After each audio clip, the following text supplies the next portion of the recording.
Hello, S.C. Whitmore government students. Today's lesson is going to be about the Constitutional Convention and the actual drafting of the Constitution. Now, if you'll recall from previous lessons, our first attempt at establishing a government, the Articles of Confederation, were a complete failure. The Articles of Confederation were way too weak. They gave states way too much power. There was no executive branch. In other words, there was no president. There was no federal court system, so there was no judicial branch. There was just a Congress, a one-house Congress that basically could do very little. And as a result, we had rebellions rise up. One of the famous rebellions could not even be put down. Shays' Rebellion. It was a disaster for the government. So what we had to do is write a new constitution. We had to start completely over. Now, the original thought was that we would revise the Articles of Confederation, but when the delegates to the Constitutional Convention came together, they realized that revising the Articles was not going to be something that was possible. So they're going to decide to write a new document called the Constitution.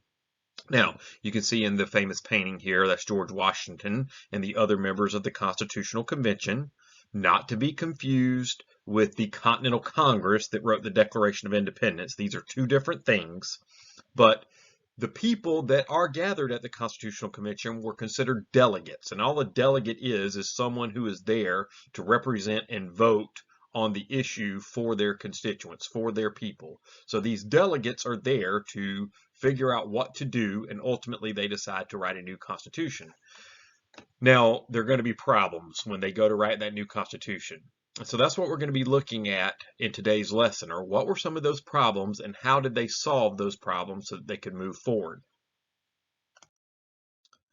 So there were two big areas of disagreement. There were a lot more than two, but there were two big areas of disagreement where there are going to have to be compromises if the proceedings were going to move forward. The first area of disagreement had to do with how much power each state was going to have. You had a disagreement between large states and small states over representation. The small states, like New Jersey, wanted representation to be equal for all states because they had less people. They didn't want bigger states having more representation because that would give the bigger states more power.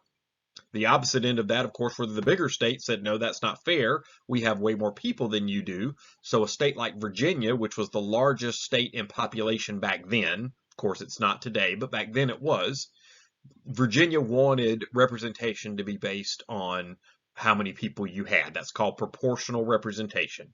More people, more representatives. Small states said, no, we don't want that at all. The other area of disagreement was over the issue of slavery. Now, slavery is going to be an area of disagreement from the beginning all the way until the Civil War, but it's not just the issue of slavery itself that's going to be the disagreement. It's going to be how to count slaves. Southern states wanted to count slaves for representation purposes because it would give them more power. Northern states did not want that, but Northern states did want to count slaves for getting more money out of the South, for getting more taxes out of the South. So we're going to look at what that disagreement was all about and the compromise that came as a result. The two major compromises, we're just going to list them here. We'll talk about them in another slide. But the two major compromises, number one was the Great Compromise. That was the compromise between the large and small states over how much power each state would have. And then the Three-Fifths Compromise, which was the compromise over the issue of slavery, how to count slaves. So we'll look at that here in just a little bit.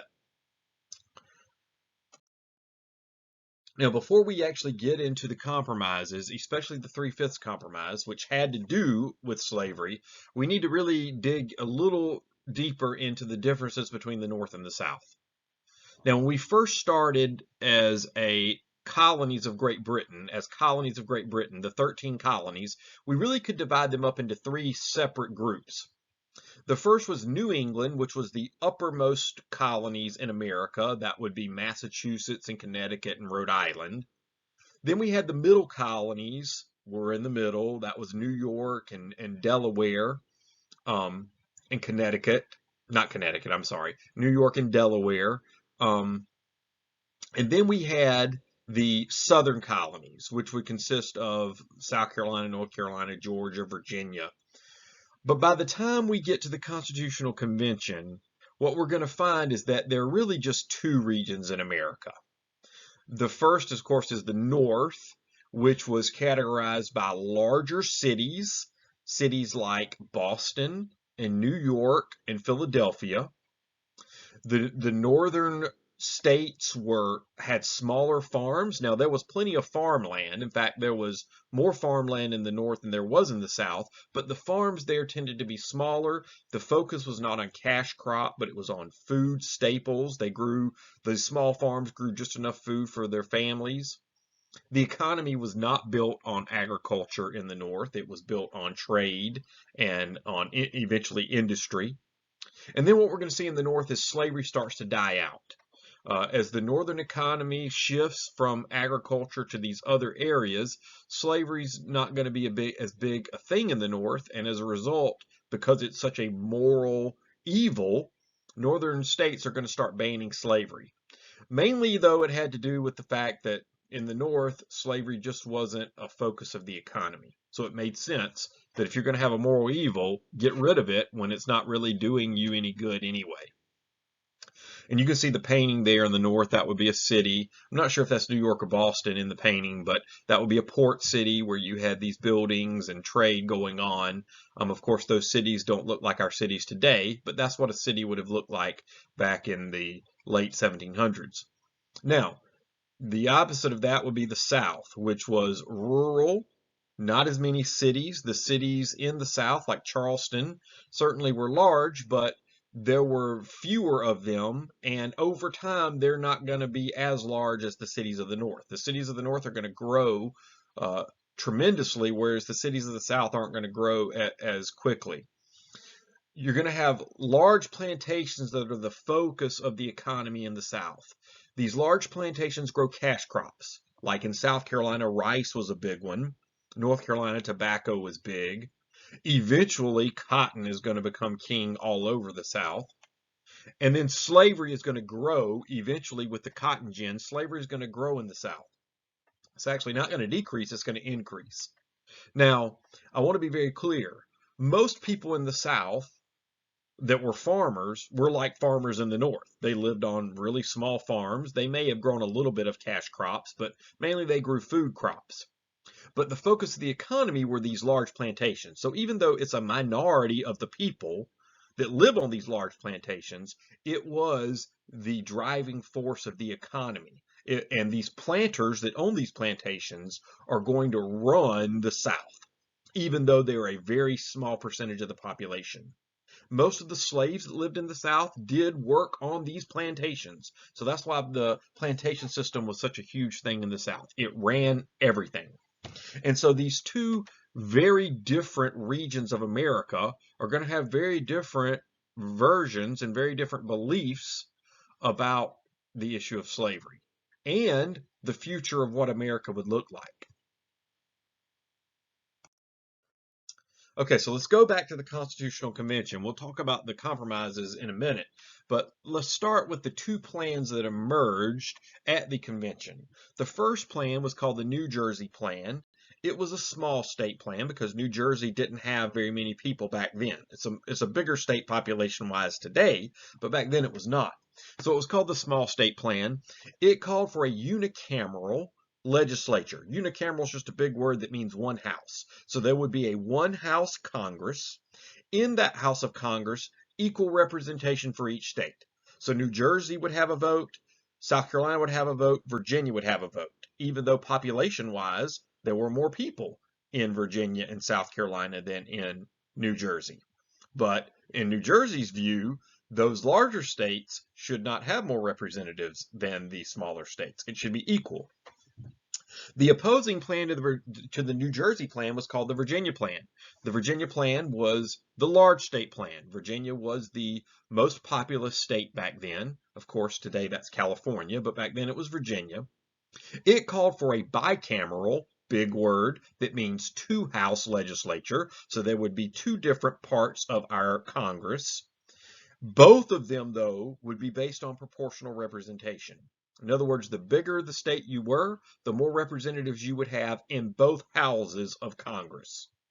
And then the Virginia Plan called for three branches of government, where power would be separated into an executive, legislative, and judicial branch. Now, we recognize many of the things that we actually have today did come from this Virginia plan. So primarily, the Virginia plan is going to win out, but there is going to be a compromise, especially when it comes, or specifically when it comes to the issue of representation. So let's look at that next. That compromise is known as the Great Compromise. So while the Virginia plan is going to get its way in most things, it's not going to get its way in that there's going to be two houses of Congress that are both based on population. And in fact, the bicameral legislature is going to create two houses. The compromise is going to be two houses of Congress, where one, the House of Representatives, would be based on population. So that's proportional representation. So in the House of Representatives, the larger states like Virginia would gain more representatives. The bigger the state, the more power. The other house, however, called the Senate, that would be equal for each state. And even today, this is true. In the Senate, each state has 2 senators. So whether you're Wyoming, our least populated state, you have 2 senators, or you're California, our most populated state, you only have 2 senators. Each state has 2. So it's equal there. So that was the compromise. We would have one House of Congress that was based on population and one that was equal.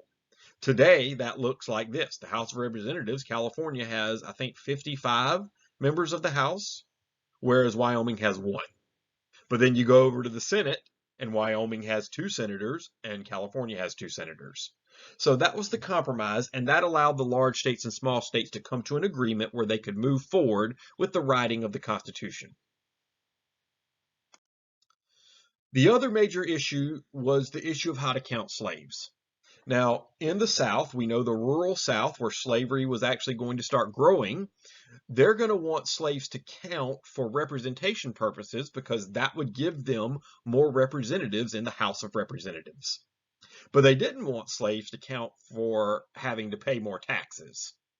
In the North, they wanted more. So they wanted slaves to count for taxes, for more money from the South. They did not want slaves to count for representation. And Northern congressmen, Northern delegates made good points about this. They said, you don't really give slaves any rights, so why should you gain representatives from those slaves? So we have a standoff over the issue of slavery, and we're going to have a compromise. It's not a good compromise. It's only good in that it allowed the delegates to move forward and write the Constitution. But as far as the actual morality of the compromise, it's pretty bad. What the compromise is going to come up with is that 3/5 of the slaves will count. What they're essentially saying is that a slave is worth 3/5 of a person. Now, that's ridiculous and morally evil, and yet that compromise is going to be agreed on so that the slavery issue can be put to the side and the Constitution can be written. And as we know, the issue of slavery is not going away. So this wasn't a real compromise in that it was going to put the issue of slavery away for a while. It's not.